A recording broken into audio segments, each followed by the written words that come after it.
Bonjour frères et sœurs et bon dimanche à vous. J'espère que vous avez passé un agréable week-end. Le thème que nous allons développer ce matin est intitulé Quand Dieu nous prépare. Quand Dieu nous prépare. Dieu c'est le créateur de toutes choses, le premier et le dernier, l'alpha et l'oméga. Et son amour est actif en faveur de ses enfants que nous sommes. Dieu a un plan, un projet pour chacun de nous. Et rien ne s'improvise avec ce dernier. Sa sagesse et sa préconnaissance de toutes choses ont tout prévu pour sa propre gloire. Et lorsque le Tout-Puissant veut nous exposer ou nous mettre devant de la scène, il nous prépare toujours. Il nous forme, nous améliore, nous ajuste et nous dispose afin que nous soyons armés et équipés, pour que nous évitions de tomber dans les mêmes pièges, pour que nous évitions de commettre les mêmes erreurs du passé, les mêmes inattentions, quand nous serons à l'apogée de sa gloire dans notre vie. Le mode de préparation de Dieu nous aide à moissonner une récolte abondante à travers l'expérience de la méchanceté des hommes, par le biais des situations difficiles, des tribulations, des rejets perpétuels, des nuits blanches, des jours sans lumière, où l'on se dit que le bonheur est sûrement derrière nous. Mais également, le mode de préparation de Dieu nous aide à être de bons gestionnaires de nos émotions. Dieu voit et connaît toutes choses avant nous. Il connaît nos forces et nos faiblesses. Et lorsqu'il nous a prédestinés à la grandeur, il a besoin de nous cacher pendant un certain temps. Il a besoin de nous préparer, de nous moduler. Dieu a besoin de briser notre caractère, d'où l'apport des épreuves dans notre vie. Les épreuves font partie de la vie et quand Dieu est avec nous, les épreuves visent un but. Elles ne sont pas là par hasard. Tout au contraire, elles nous aident à grandir spirituellement, à muscler notre foi. Les épreuves sont le moyen par excellence utilisé par Dieu pour nous transformer, pour nous permettre d'atteindre notre plein potentiel. D'ailleurs, 2 Corinthiens 4, le verset 17 déclare, En effet, nos détresses présentes sont passagères et légères, par rapport au point insurpassable de gloire qu'elles nous préparent. Dieu utilise les circonstances pour nous préparer. Ainsi, lorsque les épreuves sont violentes et durent depuis trop longtemps, ne capitulons jamais. Car en coulisses, Dieu nous prépare toujours pour sa gloire. Dieu ne gaspille jamais rien et le temps passé à nous former n'est jamais du temps perdu. Quand Dieu a notre destinée entre ses mains, même notre souffrance a un but significatif. Quand Dieu a notre destinée entre ses mains, tout devient un témoignage pour sa gloire. Ces larmes que nous versons à longueur de journée, tandis que nous traversons notre désert, bientôt Dieu les essuiera. Nous devons tenir bon. Nous devons faire face à l'épreuve de foi et retenir que lorsque Dieu nous prépare, ça ne sera pas facile car aucun véritable apprentissage, aucune véritable préparation ne se fait dans la douceur et la tendresse. Il nous faut mûrir dans la foi. Les échecs, les déceptions et les humiliations nous permettent d'apprendre, de grandir et de retenir les leçons importantes de la vie. Car pour devenir un grand homme, pour devenir une grande femme, il faut toujours passer par l'école de Dieu.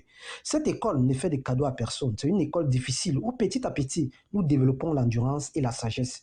C'est une école où nous apprenons à connaître Dieu, où nous apprenons à lui faire confiance. C'est une école où nous apprenons à maîtriser sa toute-puissance, à marcher avec ce dernier, à grandir spirituellement, à développer les fruits de l'esprit, tels que l'amour du prochain, la patience, la tempérance. Lorsqu'une situation se dresse devant nous, Dieu prépare toujours ses enfants que nous sommes afin de susciter de meilleures options dans notre vie. Ces options ont peut-être pour but de nous éviter d'être la risée de nos voisins, de nos collègues, de notre belle famille. Dieu a sûrement observé que notre naïveté a tendance à nous amener à nous confier à tout le monde, à dévoiler inconsciemment les secrets de notre foyer au premier venu sans discernement. Peut-être que Dieu nous a prédestinés à un brillant avenir. Cependant, nous manquons de maturité. Il nous est donc impossible de gérer le caractère des uns et des autres dans cette entreprise, dans cette famille, dans ce gouvernement. D'où l'importance de la préparation que Dieu veut nous donner à travers l'acquisition du discernement. Dieu veut nous accorder la sagesse nécessaire pour mûrir. La préparation de Dieu nous connecte toujours à son plan, à sa volonté. Le Tout-Puissant aimerait que nous soyons l'émanation de sa gloire partout où nous nous trouvons. Il aimerait que nous soyons des modèles, des porte-flambeaux de notre famille. Les épreuves qui se dressent devant nous ne sont que des passerelles et non la finalité.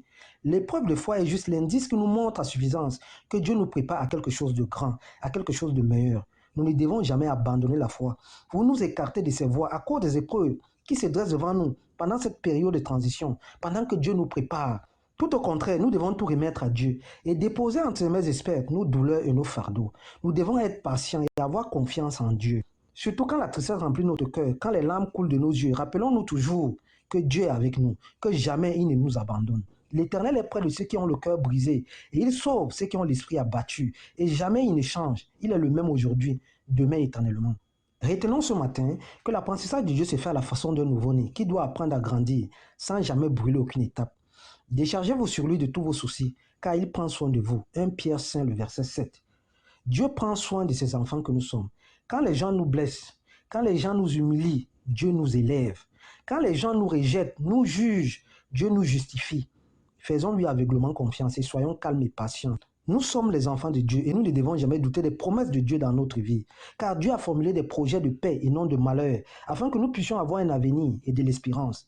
Nous devons tenir bon et nous devons faire confiance à Dieu. Dieu a un plan pour chacun de nous, un projet qui va se réaliser et qui est en cours de se réaliser. Mais il a besoin de nous préparer pour être plus tard l'émanation de sa gloire, pour être les porte-flambeaux de sa bénédiction sur terre. Bon dimanche et bon début de semaine. C'est ce thème que nous avions à développer ce matin. Merci.